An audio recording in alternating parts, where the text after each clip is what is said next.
What's good, YouTube? It's your boy, Mr. No Waves. You know what I'm saying? And today I'm coming with you guys. I'm dropping a video about the Los Angeles Lakers. We're going to talk about game one and my predictions for game two. Now, the Los Angeles Lakers against the Phoenix Suns, game one was kind of a little disappointing. Even though most people might react like, oh, the Lakers are not going to win this series. The Lakers are not going to make it out the first round. Oh my God. Oh my God. Don't worry. Don't worry, Laker Nation, Laker gang. You know what I'm saying? Laker family. Game one, as you know, LeBron James, Anthony Davis has been in the playoffs before. They won a championship. LeBron James has won four. Anthony Davis has won one. So when you think about what's going on here, no, correction, yeah. When you think about what's going on here, you got to think about the eyes of the champion. They came into the game with a team that's been untested as far as playoff experience. The most experience they have is Chris Paul. Other than that, the rest of the supporting cast really doesn't have too much playoff success and playoff experience. So, with that being said, they had to basically see what the Phoenix Suns were bringing to the table as far as defensive intensity, offensive strategy, how they were going to attack the Lakers, what kind of environment they were in. Because yes, the fans are now back in the game. They're back at the games, and right in a miraculous amount of time when the playoffs are when it matters the most. During the season, there was little to no fans, but now the fans, they make a difference. They provide a presence that's felt. The atmosphere is a little different now because the playoffs is there. You know what I'm saying? Now every game matters. Every game matters. Even though I'm saying the game one, don't worry, it doesn't matter, but it does matter. It does matter to the fans. It does matter to the league. It does matter to both teams. But the goal for the Lakers was not to win game one. The goal for the Lakers was to steal one in Phoenix.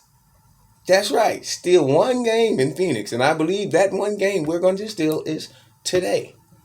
Against the Phoenix Suns. We're going to steal the game. We're going to take one, go home, and then we're going to try to finish the series out. Come back to Phoenix, end it, go back to LA, and get ready for the second round. Now, game one, what we witnessed was Chris Paul. He got a shoulder injury. They said a shoulder contusion, which hindered him just a little bit. Just a little bit. You know what I'm saying? His shot wasn't right. If you notice when he was dribbling the ball, he would kind of lose the ball if he was dribbling to the right. If I was the Lakers, and if that problem shows itself again tonight, I would force him to go right. Why? Because like I said, if you've seen in the videos, if you've seen in the game, you've seen whenever he went right, what happened? 9 times out of 10, he either turned the ball over or he lost control of the dribble. His jump shot is not all the way 100%. So if that shoulder injury presents itself and it shows that it's hindering him in any way, shape, or form, I will force him to go right. Dennis Schroeder, take that into a mental aspect. You know what I'm saying? If he can go left all day, but if you force him right 9 times out of 10, you're going to be creating an offensive turnover for him. So that's just something I will keep in mind. That's just something I will keep in mind. You know what I mean? That would be something I will keep in mind.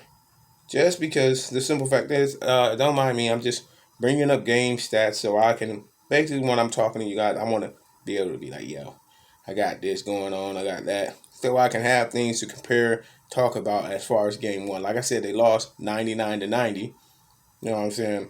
Like I said, Anthony Davis in that game, he only had 13 points. He had 2 assists and 7 rebounds. You put that against DeAndre Ayton, the guy had 21 points, 16 rebounds. In my opinion, you let DeAndre Ayton become the best big man on the floor for game one. It won't happen in game two. Okay. Devin Booker, 34 points, 8 assists, 7 rebounds in 45 minutes. Again, there's been a lot of screens where Chris Paul would set a screen, He'll come off that screen. It'll be two screens just for him to get to the mid-court range, in the mid-range area, so he can get in there and do what he do. Now, if I'm the Lakers, I watched the video footage. I've seen this two-screen setup where there's a back screen set by the small forward, and then him also following to the next screen that Chris Paul sets at the top of the key so he can come around, bring his defender, and he goes to the mid. He's in the mid-range game where he can pick and poise on who he has, and most likely he likes to line up against Alex Caruso. For some odd reason, he likes to pick on Alex Caruso. So if I'm Alex Caruso, I would be a lot more hip to that. You know what I'm saying? Increase my defensive intensity. Let them know, like, listen, I'm not a walkover. I'm not a pushover. You're not just gonna come in here and think you're just gonna abuse me and you're gonna drop 34 on my behalf. Okay? Now, you know what I'm saying? So those are the two big impact players that the Phoenix Suns have. You know what I'm saying? Chris Paul did not do much, like I said, because of that shoulder contusion. You know what I'm saying? He only had 7 points, 8 assists, and 4 rebounds. If he's not hindered by this shoulder injury, the right shoulder, if he's not hindered by the right shoulder in game 2 tonight, we can expect them numbers to go up to like 16. He's still going to have a high success rate of assists because that's what he is. He's a pass first point guard. He's the GOAT as far as point guards are concerned. And he's one of the great point guards in the league. So, you know, his assist ratio is going to be high. Assist turnover ratio is going to be high. You know what I'm saying? But let's go to the Lakers. Let's talk about the Lakers. LeBron James, 18 points, like I said, 10 assists, 7 rebounds. Almost had a triple-double. But here's the problem with that, man. The 18 is what's not sitting well with me. You know what I'm saying? LeBron James and AD are the double-headed dragon that leads the Lakers to success. If they're playing and they're doing subpar performances, guess what happens? They're going to lose because, you know what I'm saying, if your best players are not giving it all, they're not putting up immaculate numbers, I mean, y'all need to at least score 20 points. You know what I'm saying? You've been on the floor for 36 minutes. I understand you coming off an injury, but at least drop 20. Like I said, AD got to drop at least 20, 25. Anything under that is unacceptable. You know what I'm saying? Because what type of talent you are. You at one point at the time in the league, they were calling you like a unicorn in the league. You were one of those big men that can do everything, and you still can. Andre Drummond, can't expect much from him, but 12 points is always great. I wish that was like 15. His rebounds were great, 9, 12 and 9. That's pretty decent. KCP. Now, KCP was on the floor for 35 minutes. Now, this is something that I do not like. As far as me, you know what I'm saying, I'm seeing the games. I know people like that hard on players, but when you're in the game for 35 minutes and it doesn't show on the stat sheets like it should, you're in the game for 35 minutes, there's no way you should be only having 7 points, 2 and 2. There's no way. No way. You are in the NBA for a reason, man. You're in the NBA for a reason. So if I'm in the game for 35 minutes, the coach is trusting you to make an impact on the game, and you only muster up 7 points. You telling me you couldn't get to the rim? You're 0 for 6 from the three-point line. You can't attack the rim? You can't get any other points besides that? The game is not all about shooting threes. The game is threes and twos. If you can put twos on the board, guess what? We have the goal, the ultimate goal for any team is outscore the other team. So if you're not doing it with threes, you can at least put twos on the board. They still are effective. I mean, no, it's not like how the NBA is. It's not how the schematics of the NBA are. It's not how they run things in the NBA right now. Everybody wants to shoot up threes. But if you're not knocking them down, attack the rim. You know what I'm saying? Dennis Schroeder, like I said, 14 points, 3 assists, 1 rebound. He's coming off a little injury. You know what I'm saying? So I expect him to turn up the intensity up just a little bit because he had some success in the OKC and the playoffs before. You know what I'm saying? And then him playing underneath Chris Paul, you know what I'm saying, as his, basically he was teaching him how to play the game as a point guard to be more effective. You know what I'm saying? So, and now you get to match up against him. Oh, man, this should be fun for him, right? All right, Alex Caruso, 10 points, 24 minutes. Once again, you know what I'm saying? I like the 10. I like to be in double digits, but you got to at least have 10 to 15. if you're gonna be on there for 20 minutes. Kyle Kuzma, another letdown for the Lakers in game one. You know what I'm saying? He represented his jersey pretty well. Pretty well this game. You know what I'm saying? You was in there for 19 minutes and all you had was 3 rebounds and 1 assist and no points. 0 points. Kyle Kuzma, we need Kyle Kuzma from last year's playoffs. Can we have that back? If we can get Kyle Kuzma from last year's playoffs, we will be all right. I mean, you're 6'10", man. There's no way that you're gonna be in the game for 19 minutes and telling me you mustered up just 0 points. That got to change, man. That got to change. Montrezl Harrell, my guy, coming from the LA Clippers. I like the intensity. I like the heart. You know what I'm saying? 12 minutes. You know what I'm saying? 15 minutes, 12 points. Now, see, that is good production. 15 minutes, 12 points. That means he averaged a half a point for each minute he was in the game. That's how you make your impact felt in a game. 12 minutes. You know what I'm saying? 12 points, 15 minutes. 3 rebounds. Good production for Montrezl Harrell. If everybody had that mindset, that dog in them that he has, the Lakers would be there will be a formidable force to be reckoned with in the league because of that mentality there. Wesley Matthews, another disappointing game. 12 minutes, 2 points. Not going to be acceptable as far as being in the playoffs, man. In the regular season, when the games don't matter, that's okay. But in the playoffs, man, you got 12 minutes and you muster up 2 points. Not going to work for you. It does not work for you. You can't do that. Taylor Horton Tucker, 7 minutes, 2 points. I mean, he didn't have that much time on the floor, so he really couldn't make a really big impact. But he had 2 points, 1 rebound, and one assist. You know what I'm saying? But as far as game one, like I said, there was a lot of key moments where the Lakers would come down the court and they would basically just jack up a 3. There's nobody down there to get the rebound. So there's nobody down there to get an offensive rebound. So they jack up a 3 and it's 1 and out. Now, there's been plenty of times where we could have swayed the game momentum-wise and brought it back to L.A., but the Lakers never led in this game for long. Well, in the early stages. I'm going to take that back. They led in the early stages of the game, but after the early stages of the game, the Phoenix Suns pretty much imposed their will and like, listen, we're going to just do this like this, and then they got in cruise control. Now, for game 2, if I'm Frank Vogel, this is what I would be doing, Frank. Your team is one of the biggest teams in the league. You have one of the deepest 5 and 4 I have seen in the league. You know what I'm saying? And the reason why I say that, because you play Montrezl Harrell at the 4. You have Markieff Morris. You can play him at the 4 or the 5. You have Marc Gasol.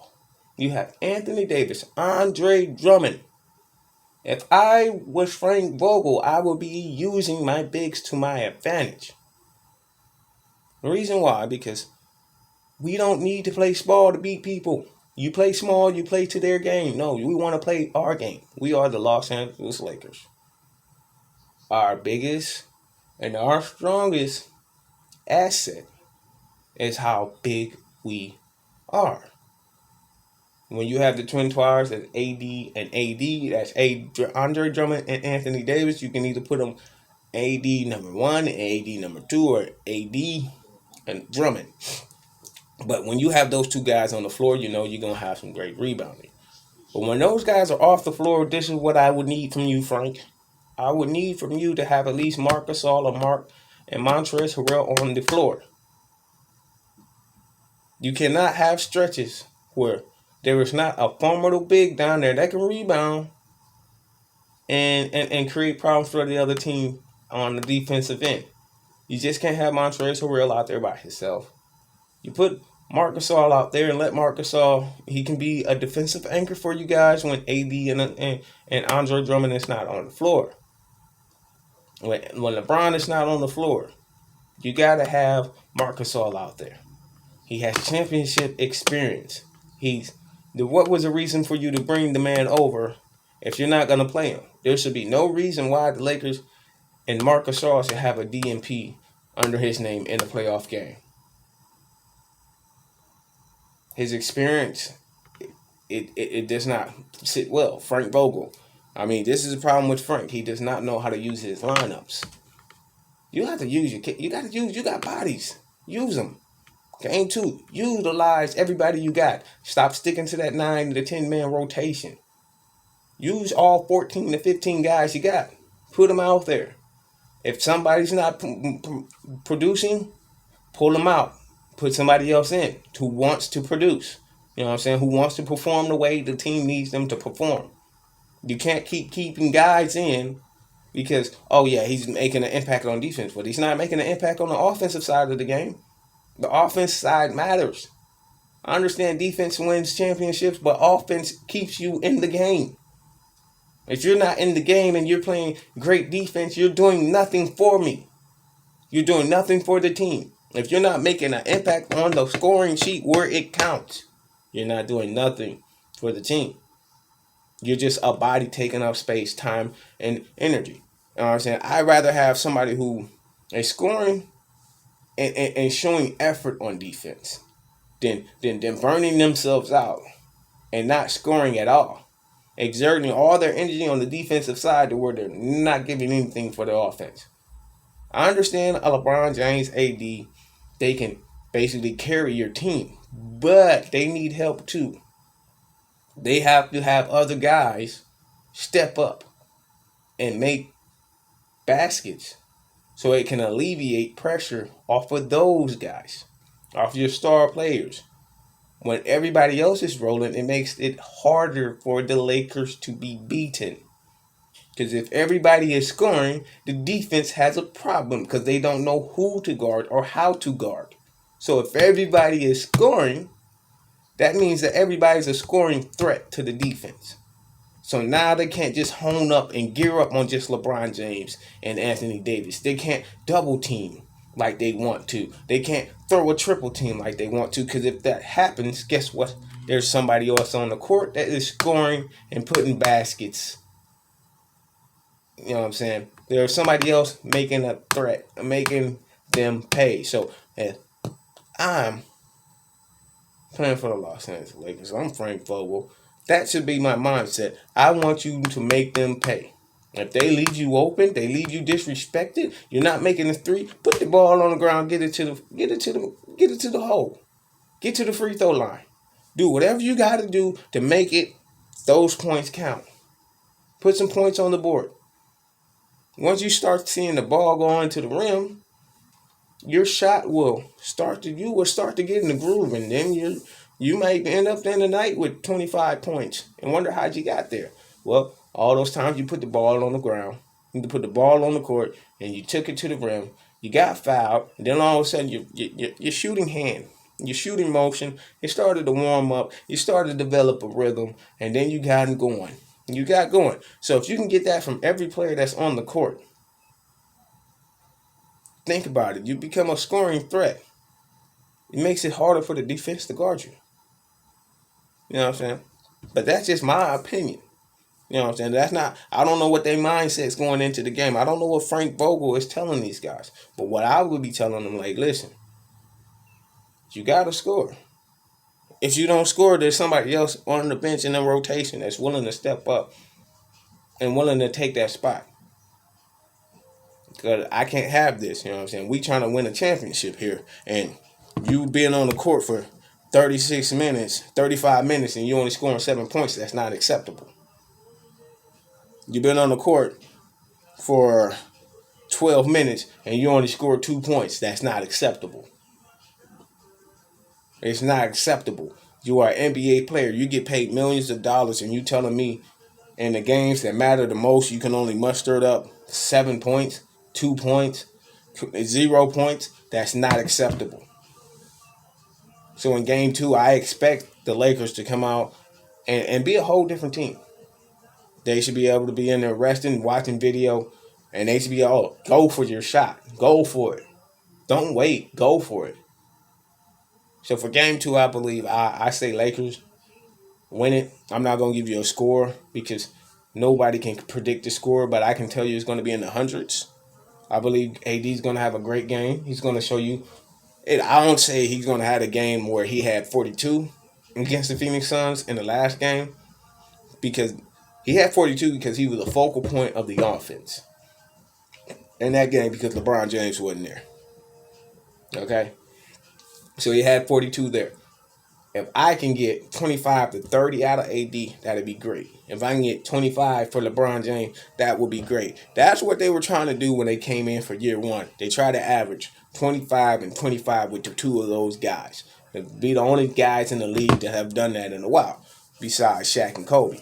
So when you try to get that mindset back going for those guys, that would be a great thing to happen. So that's all I got for you guys, man. Game 2, Lakers. That's what I'm going to say. Lakers up. I want to say 10 by 10. Lakers by 10. That's all I'm giving you. Peace, love, and respect. I'm about this thing.